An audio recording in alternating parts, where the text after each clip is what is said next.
আপনার জ্ঞানের সমুদ্র হই, আমি যদি জ্ঞানের নদী হয়, আমার আলী হচ্ছে এই জ্ঞানের দরজা। বলেন সুবহানাল্লাহ। হাদিস সহিহ। এখন এই হাদিস তারা ব্যবহার, তাহলে আল্লাহ রাসূল যদি জ্ঞানের সমুদ্র হয়, তাহলে জ্ঞানের সমুদ্র যা পানি শুকিয়ে গেছে, তাহলে দরজা দিবে নাকি? আলী দিতে হবে, খলিফা। কিন্তু এরা ভুল করেছে, এরা কাজটা ঠিক করে নেই। এর পরবর্তী তারা দাবি করলেন যে আপনার জিবরাইল আলাইহিস সালাম ওহী নিয়ে এসে ভুল করেছেন। কি ভুল করেছেন? যে আলীর কাছে আসার কথা মুহাম্মদের কাছে গেছে। বলেন নাউজুবিল্লাহ। এটা হচ্ছে তাদের মত। এরপরে খলিফা তাদেরকে দিলেন না, আলীকে দিলেন না। এই সাহাবীরা সবাই খারাপ, এই সাহাবীরা সকলেই খারাপ। এরা অন্যায় করেছে আলীর সাথে, আমাদের সাথে কাজটা ঠিক করে নেই।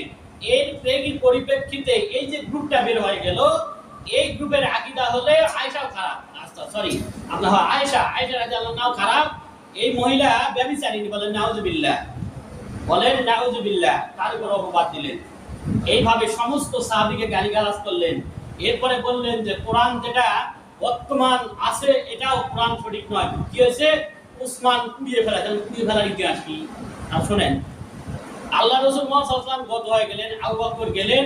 আবু বকরের শাসন আমলে, উমরের শাসন আমলে তারা চিন্তা করলেন, আল্লাহ রাসূল মুহাম্মদ সাল্লাল্লাহু আলাইহি ওয়াসাল্লাম যখন ওহী প্রাপ্ত হচ্ছিলেন, বিভিন্ন এগুলো ঘাটবেন, চিন্তা করবেন বা পড়বেন, জানার চেষ্টা করবেন।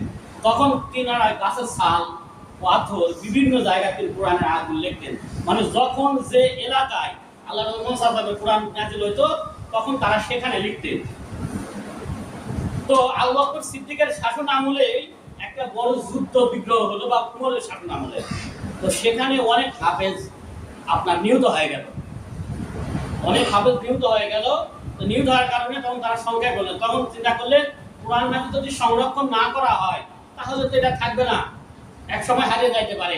তখন তারা তার কাছে যতটুকু অন্তরে ছিল, গাছের ছাল, পাথর, যাহা কিছু আছে, সব জায়গা থেকে আপনার এগুলো নোট করলেন। মানে এক কথায় এই কোরআন আকারে লিপিবদ্ধ করলেন, যেটা এখনো আপনার তুরস্কের ইস্তানবুলে একটা জাদুঘর আছে, নামটা আমার মনে হচ্ছে না।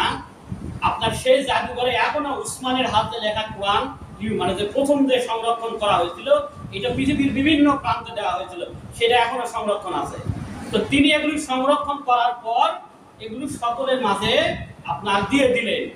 আর যখন দেখলেন যে সবকিছু এভাবে রাখা যাবে না, সবাইকে দেওয়া আছে, যেগুলো পরিত্যক্ত মনে হলো, যেগুলো বিভিন্ন যেগুলো, সেগুলো তিনি ধ্বংস করে দিলেন, পুড়ে ফেললেন। এখন এই শিয়াদের দাবি এটাই হচ্ছে উসমানের দোষ। উসমান তো ওটা পুড়ে ফেলাইছে, যেটা মূল ছিল। উসমান তো যেটা মূল কপি ছিল সেটা পুড়ে ফেলেছে।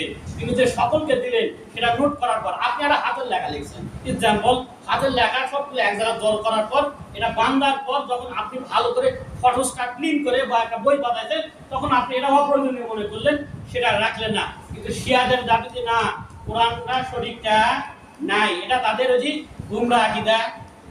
এরপরে বর্তমান যারা শিয়া আছে, এই শিয়ার একটা, এটা হচ্ছে রাশিদু শিয়া।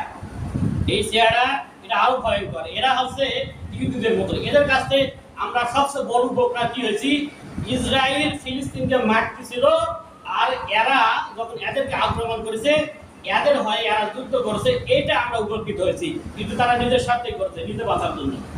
এটা আমরা তাদের কাছে উপকৃত হয়েছি। কিন্তু আকীদার ক্ষেত্রে, ইসলামের শরীয়ত নীতির ক্ষেত্রে এরা ইহুদি খ্রিস্টানদের মধ্যে ভয়ঙ্কর।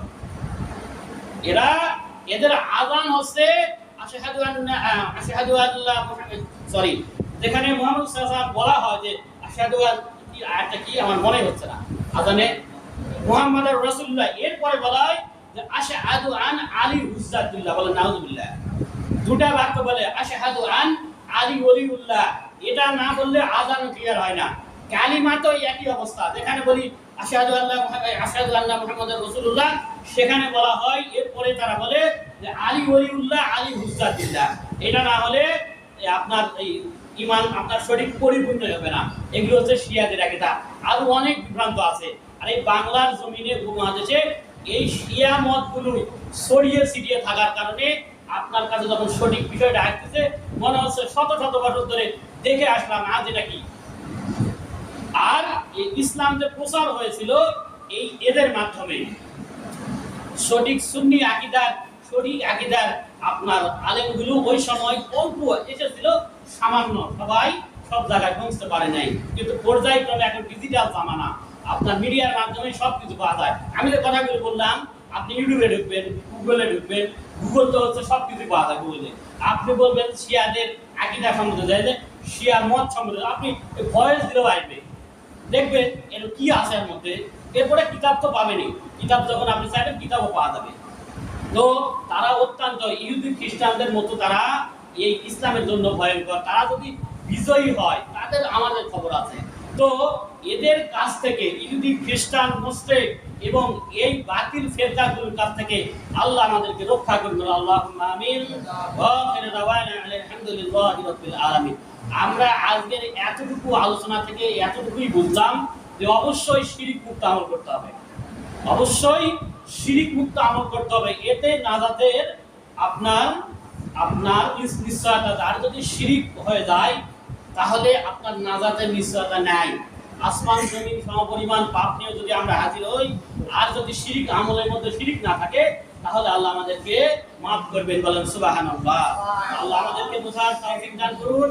কোরআন মাজিদ এবং আল্লাহ রাসূলের সুন্নাহ